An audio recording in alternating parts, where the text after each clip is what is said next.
to the Naked Tarot Podcast with your host, Janet Boyer. Get ready to strip down with the most provocative voice in tarot.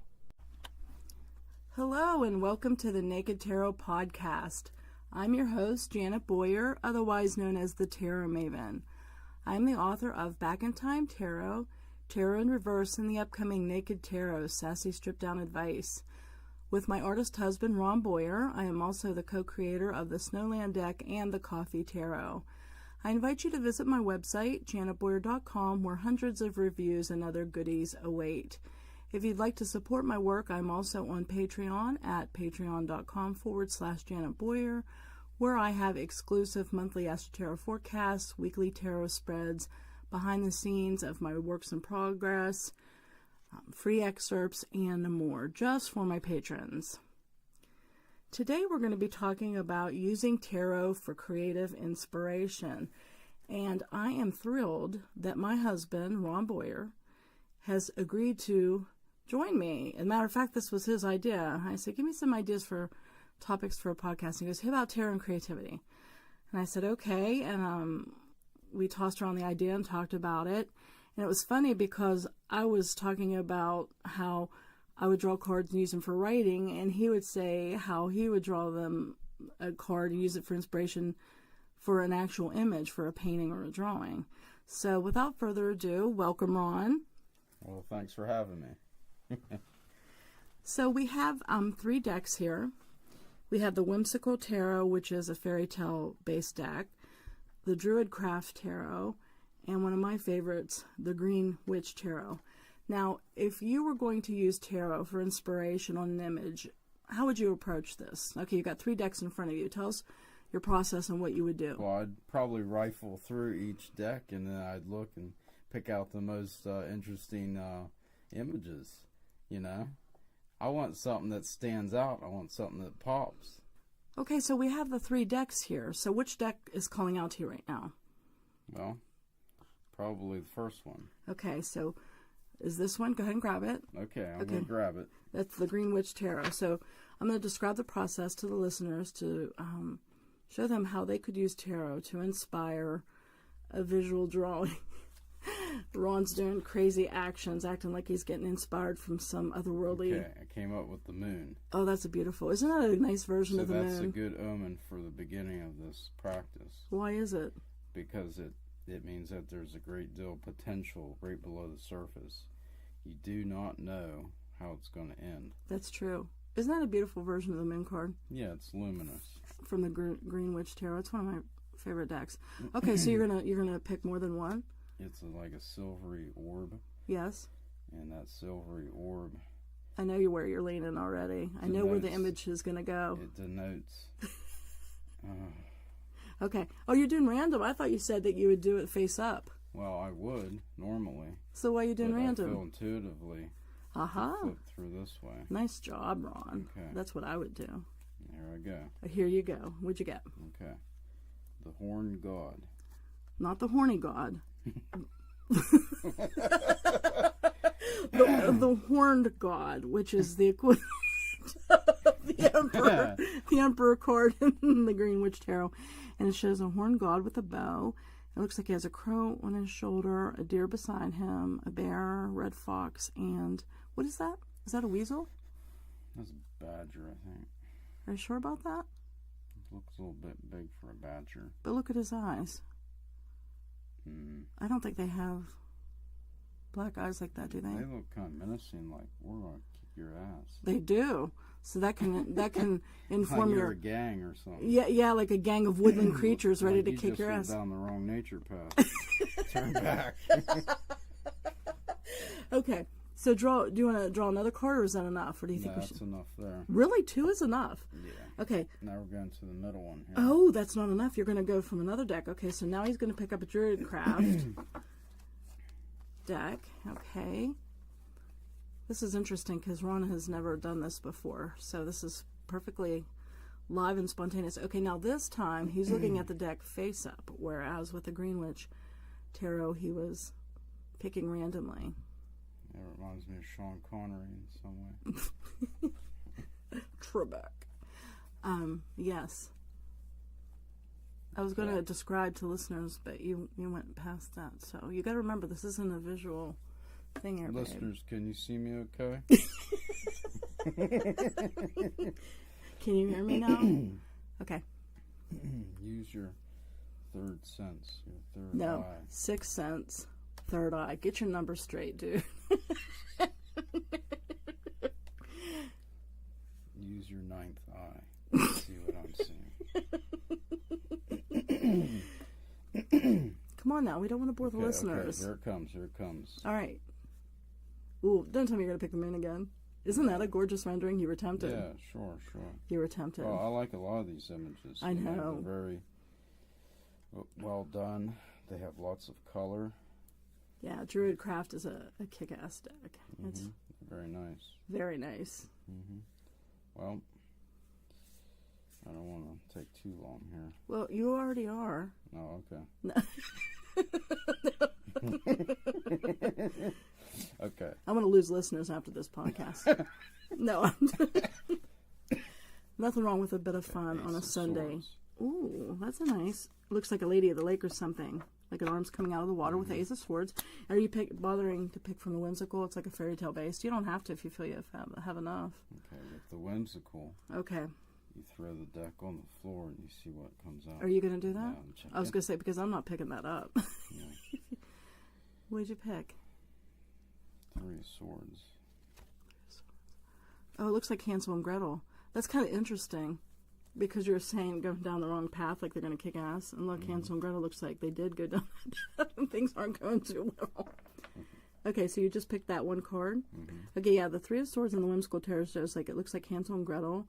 And Hansel looks surprised, like they were trying to escape from something, and Gretel looks like she's crying into her hand.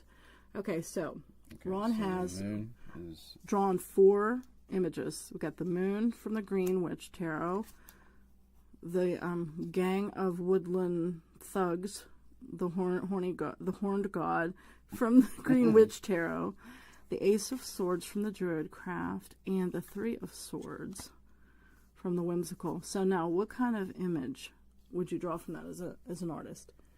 Well, you know what? Why don't you go ahead and do that, and I'll talk about how I do it as a writer. Okay. And I'll tell people what you end up coming up with. Okay.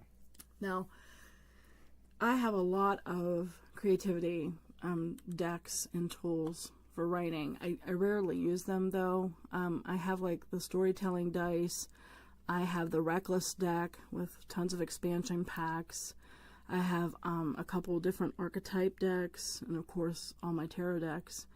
And I rarely use them for creative writing. But that's mostly because I stick to nonfiction writing.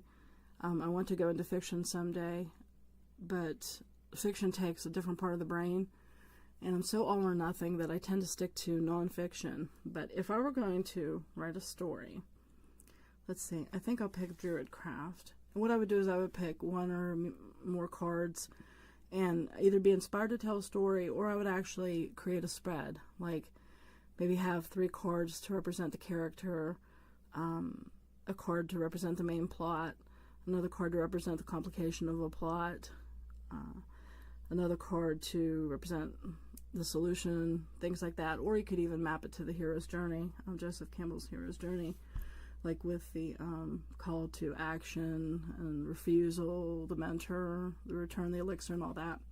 Okay, so I'm going to randomly pick something from the Druidcraft.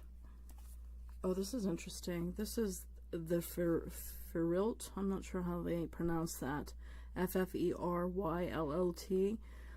It's Trump 14, so that would be Temperance. And it looks like a woman in front of a big cauldron. And she's measuring some kind of test tube into a cauldron. And there's a rainbow in the background. So she's mixing up something. Some kind of concoction.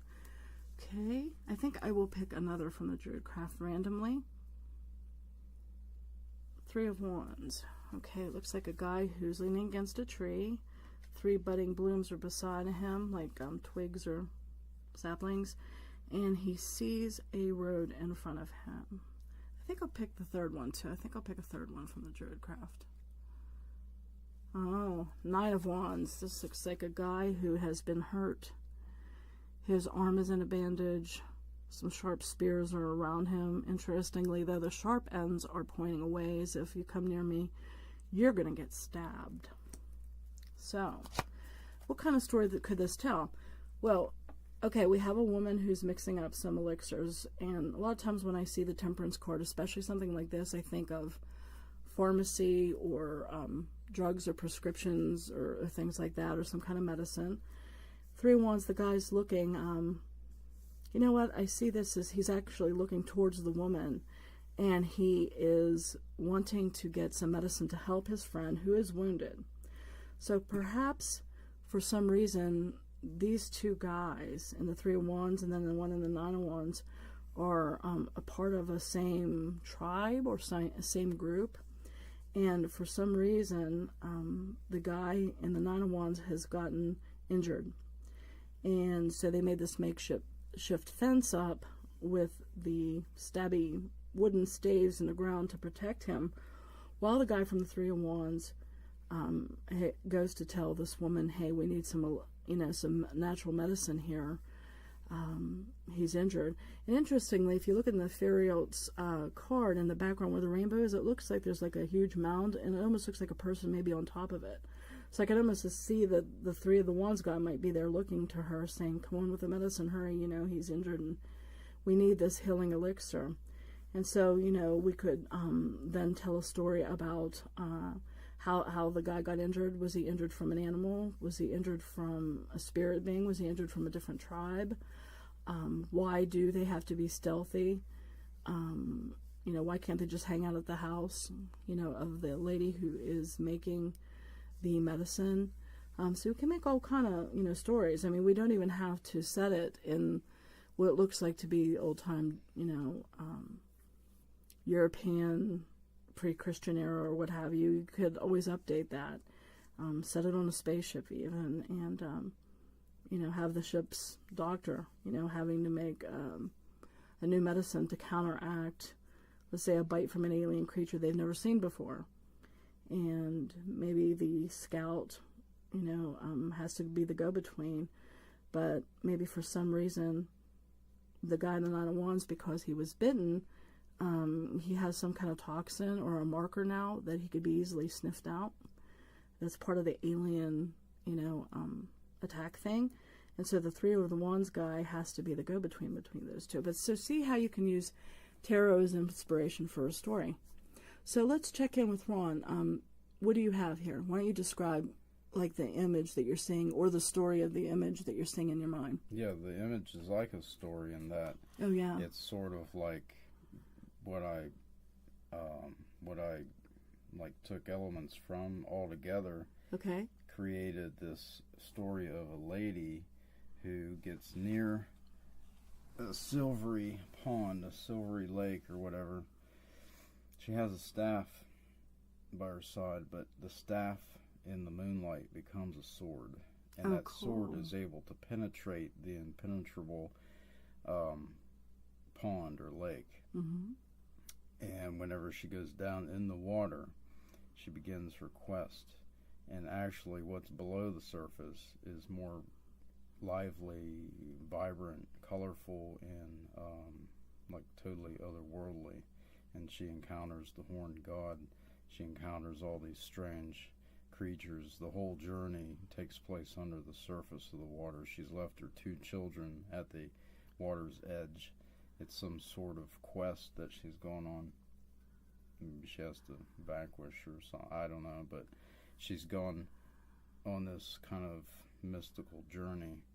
And like a vision quest. Yeah, almost. so if you were to look at this from one image, the bottom half of it's super vibrant underneath the water, because in fact it's not her really diving into water as much as her coming out of the water underneath the surface. It's like she's blasting up through into this new realm. Is it underwater, or is it a realm that you can breathe air there too? Yeah. Well, almost like it's a... The lake is almost a firmament. Yeah. It's almost like their sky, yeah, in a way. Sort of like a spirit world, sort of, but it's super vibrant. It's super colorful, real, and tactile. You can feel it, you can touch it, And so all these things are right below the surface, so you can't see them without that magic sword or without that special tool to penetrate the skin of the water. That would make for an interesting story. It's like, I want to know who this woman is, how she got the wand, how she knew what to do, why she would dare leave her poor kids. Yeah. I mean, see how, isn't that cool how that begs for a story? Yeah, well, I see it almost like a still of a movie, you know. Yeah, I can see. It's a movie poster. Yeah, it's more than your usual static images that you would just create. This would be great for like maybe comic book creators too. You can use tarot for even screenplays, movie ideas. Because I really want to know the story. I'm thinking you need to write a story about this, Ron. Very interesting. Awesome. So that was a cool exercise. So guys, this was just a short podcast to show you how you can use tarot for creativity. I would recommend tarot decks that have an illustrated major and minor arcana both, meaning animals or people, figures actually doing things. And, you know, whatever kind of deck resonates with you, you can use just one deck if that's all you have. If you use multiple decks, then you get kind of different flavors. And you could use them technically for like dance choreography, to inspire a song, a poem, a short story, novel. You could plot with it. You can use it for visual inspiration, for comic book, screenplay. You know, as you can see, just us hanging around and doing stuff like this. A lot of jumping off points. Isn't that cool? How it kind of makes you want to just dive in and start writing a story or whatever. So if you ever feel stuck creatively, and even if you're not like a full-time artist or somebody who takes art seriously, like some of us rabid creators, try to do that sometime, just to write, you know, a small poem or a small story or even just a small image. Because anytime you dip into creativity and you expand your awareness, you'll help enhance your intuition, and that will make you a better tarot reader. And it will also really expand your third eye, or in the case of Ron, his ninth eye, right? That's right. Well, thank you, Ron, for joining us today. Okay, thank you. Well, again, this is Janet Boyer, your host for the Naked Tarot Podcast, and we'll talk to you soon. Thanks for joining me. Bye-bye.